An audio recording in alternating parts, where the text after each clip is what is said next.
জীবন মানে হচ্ছে প্যারা।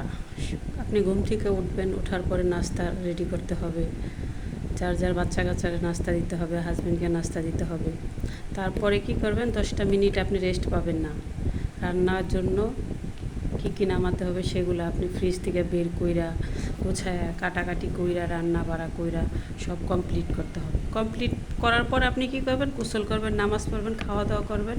বাচ্চা কাচ্চা থাকলে তাদেরকে সময় দিতে হবে, স্বামী থাকলে তাকেও সময় দিতে হবে। কিন্তু মেয়েদের আসলে রেস্টটা কোথায়, আমি এটাই খুঁজে পাইতেছি না ভাই।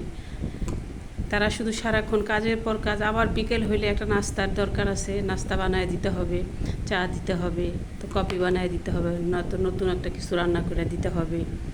প্যারা আর প্যারা। তারপরেও আপনি অনেক পুরুষের কাছেই শুনবেন, ঘরে বসে থেকে কি করো তোমরা, কি কাজ করো তোমরা, আমরা বাইরে থেকে যে কাজ করি, তোমরা তো ঘরে বসে থেকে কিছুই করো না, শুধু এর কথা ওর কাছে লাগা, ওর কথা ওর কাছে লাগা। আসে এগুলো ঠিক না। প্রত্যেকটা মেয়ে অনেক যুদ্ধ করে, আপনারা যেমন বাহিরে অনেক কষ্ট করেন, মেয়েরাও ঘরে অনেক কষ্ট করে রান্না বাড়া করে সমস্ত ঘর দুয়ার গুছায় টাছায় রাইখা আপনাদেরকে সময় দেয়, খাবার দেয়। আসলে আমি জানি না আমার এই কথাগুলো কার কাছে ভালো লাগে কি ভালো লাগে না, সেটা আসলে যার যার ব্যক্তিগত ব্যাপার। আমার মনের থেকে আসলো সেজন্য আমি বললাম।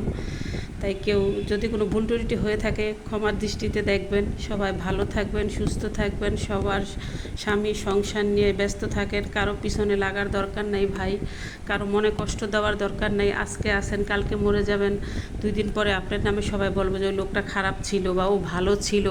যাতে এরকম কিছু করেন যাতে মরার পরে সবাই বলে যে না ভালো ছিল। সবাই ভালো থাকবে, সুস্থ থাকবেন। আল্লাহ হাফেজ।